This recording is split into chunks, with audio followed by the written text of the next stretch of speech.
Hi friends, welcome to real time channel. നിങ്ങൾ ഈ video skip ചെയ്യാതെ ഫുള്ളായിട്ട് കാണാൻ ശ്രമിക്കുക. അതുപോലെ തന്നെ ചാനൽ സബ്സ്ക്രൈബ് ചെയ്തില്ലെങ്കിൽ സബ്സ്ക്രൈബ് ചെയ്യുക, ലൈക്ക് ചെയ്യുക. അപ്പോൾ നമുക്ക് ഡയറക്റ്റ് വീഡിയോയിലോട്ട് പോകാം. ഈ യൂട്യൂബിൽ ഷോർട്ട് വീഡിയോ എങ്ങനെയാണ് അപ്ലോഡ് ചെയ്യുന്നതാണ് കാണിക്കാൻ പോകുന്നത്. അതിന് വേണ്ടിയിട്ട് ആദ്യമായി യൂട്യൂബ് ഓപ്പൺ ചെയ്യുക. യൂട്യൂബ് ഓപ്പൺ ചെയ്തതിന് ശേഷം യൂട്യൂബിൻ്റെ താഴെ ഒരു പ്ലസ് സിമ്പൽ ഉണ്ടാവും, അത് നമ്മൾ ക്ലിക്ക് ചെയ്യുക. എന്നിട്ട് മാനേജ് ക്ലിക്ക് ചെയ്യുക. മാനേജ് ക്ലിക്ക് ചെയ്തിട്ട് സെലക്ട് മോർ ഡീറ്റെയിൽ ഡാറ്റ എന്നുണ്ടാവും. എന്നിട്ട് അത് സെലക്ട് ചെയ്തതിന് ശേഷം ഗാലറി ഓപ്പൺ ആവും. ഞാനിപ്പോൾ ഇവിടെ ലാലേട്ടൻ്റെ ഒരു ഷോർട്ട് വീഡിയോ ആണ് ആഡ് ചെയ്യുന്നത്. അതൊരു ഇൻ്റർവ്യൂ സ്പീച്ചാണ്. അത് ആഡ് ചെയ്യുക. അത് ആഡ് ചെയ്തതിന് ശേഷം എഡിറ്റ് ഇൻടു എ ഷോർട്ട് എന്നുള്ളൊരു ഓപ്ഷൻ ഉണ്ടാവും. അത് ക്ലിക്ക് ചെയ്തിട്ട് സ്ക്രീൻ അഡ്ജസ്റ്റ് ചെയ്യുക. എന്നിട്ട് നെക്സ്റ്റ് ഓപ്ഷൻ പ്രസ് ചെയ്യുക. പ്രോസസ്സിങ് കാണിക്കുന്നുണ്ട്. നമ്മളിപ്പോൾ എത്ര MB ഡാറ്റയാണ്, അതേപോലെ എത്ര GB ഡാറ്റയാണ്, അതനുസരിച്ച് പ്രോസസ്സിങ് ടൈം കുറച്ച് കൂടും. അപ്പോൾ അത് പ്രോസസ്സിങ് ആയതിനു ശേഷം അതിൻ്റെ കൂടെ ഒരു ബാക്ക്ഗ്രൗണ്ട് സ്കോറും നമ്മൾ ആഡ് ചെയ്യണം.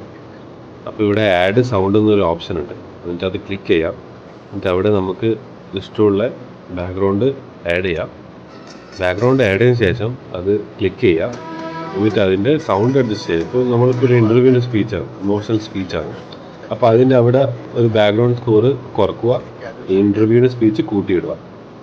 ശേഷം അത് സെലക്ട് ചെയ്തിട്ട് ആഡ് ഡീറ്റെയിൽസ് പോവുക. ആഡ് ഡീറ്റെയിൽസ് പോയിട്ട് അവിടെ പെൻസിലിൻ്റെ സിമ്പിൾ ക്ലിക്ക് ചെയ്യാം. എന്നിട്ട് അവിടെ വീഡിയോൻ്റെ മേജർ പോയിൻ്റ് ഏതാണോ, പോർഷൻ ഏതാണോ അത് സെലക്ട് ചെയ്യാം. എന്നിട്ട് അത് സെലക്ട് ചെയ്തതിന് ശേഷം അവിടെ നമ്മൾ ടൈറ്റിൽ ആഡ് ചെയ്യണം. വീണ്ടും ആ പെൻസിലിൻ്റെ സിമ്പിൾ ക്ലിക്ക് ചെയ്തിട്ട് അതിലൂടെ ലാലേട്ടൻ തനിച്ചാണ് ഒരു കോട്ട് പോലെയാണ് കൊടുക്കുന്നത്. അപ്പോൾ അങ്ങനെ ചെയ്യുമ്പോൾ ആൾക്കാർക്കൊരു ഇമ്പ്രഷൻ ഉണ്ടാവുമല്ലോ, എന്തുകൊണ്ടാണ് ലാലേട്ടൻ തനിച്ചായി എന്നുള്ളൊരു തോന്നൽ വരുമല്ലോ.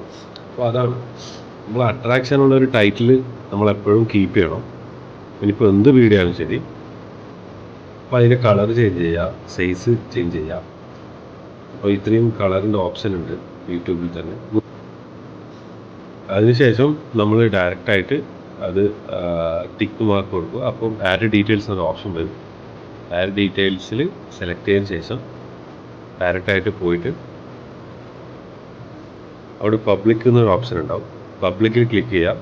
ഇനിയിപ്പോൾ അത് വേണ്ട, നമുക്ക് നാളെ ഇടണ്ടെങ്കിൽ നമ്മൾ ഡേറ്റ് സെറ്റ് ചെയ്താൽ ഓട്ടോമാറ്റിക്കായിട്ട് യൂട്യൂബിൽ തന്നെ അപ്ലോഡ് ആയിട്ടുണ്ടാവും. ഇവിടെ ടൈം കാണിക്കുന്നുണ്ട്. അതിനുശേഷം ലൊക്കേഷൻ ആഡ് ചെയ്യുക. ലൊക്കേഷൻ ആഡ് ചെയ്തു.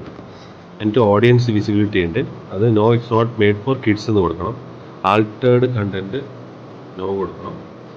പിന്നെ ഇത് റിലേറ്റഡ് വീഡിയോ ആണ് ഞാൻ ഇപ്പോൾ ആഡ് ചെയ്തത്. റിലേറ്റഡ് വീഡിയോ വെച്ചാൽ മോഹൻലാലിൻ്റെ ഒരു കോമഡി ഉണ്ട്, അത് ഞാൻ ആഡ് ചെയ്യുന്നുണ്ട്. അപ്പോൾ അത് ആഡ് ചെയ്യുമ്പോൾ ഗുണം വെച്ചാൽ നമുക്ക് പഴയ വീഡിയോയും റീച്ച് കിട്ടും. ഈ വീഡിയോ കാണുന്നത് കൊണ്ട് തന്നെ ആൾക്കാർ ഇതിൽ ക്ലിക്ക് ചെയ്താൽ ആ പഴയ വീഡിയോയും ക്ലിക്കാവും. അപ്പോൾ ഇതാണ് സെറ്റ് വിസിബിലിറ്റി. അപ്പോൾ നമുക്ക് ഏത് ഡേറ്റിനാണോ ഏത് ടൈമിനാണോ വേണ്ടതെന്ന് വെച്ചാൽ നമുക്ക് സെറ്റ് ചെയ്യാം. ഞാനിവിടെ പ്രൈവറ്റ് ഓപ്ഷനാണ് കൊടുത്തിട്ടുള്ളത്. എന്നിട്ട് ആൾട്ടേർഡ് കണ്ടൻറ്റ് നോ കൊടുക്കണം. ഇതൊക്കെ സെറ്റിങ്സിൻ്റെ സ്ക്രീൻഷോട്ടാണ്. അപ്പോൾ നിങ്ങൾക്ക് എന്തെങ്കിലും ഡൗട്ട് ഉണ്ടെങ്കിൽ കമൻറ്റ് സെക്ഷനിൽ വന്നാൽ മതി, ഞാൻ എക്സ്പ്ലെയിൻ ചെയ്തുതരാം. Select audience no it's not made for kids എന്ന് കൊടുക്കണം. നമ്മളിപ്പോൾ കിഡ്സിൻ്റെ വീഡിയോയിലല്ല ചെയ്യുന്നത്. കിഡ്സിൻ്റെ വീഡിയോ ചെയ്താൽ കിഡ്സിന് മാത്രമേ പോകത്തുള്ളൂ, റീച്ച് പോകത്തുള്ളൂ. അപ്പോൾ അങ്ങനെയാണ്. അപ്പോൾ അപ്ലോഡ് കൊടുത്താൽ, അപ്പോൾ ഇതെല്ലാമാണ് സെറ്റിങ്സ്. എന്നിട്ട് അത് അപ്ലോഡ് ചെയ്ത് കൊടുത്താൽ മതി. അപ്പം വീഡിയോ ഇഷ്ടമായെങ്കിൽ ലൈക്ക് ചെയ്യുക, ഷെയർ ചെയ്യുക, സബ്സ്ക്രൈബ് ചെയ്യുക. അപ്പോൾ താങ്ക് യു.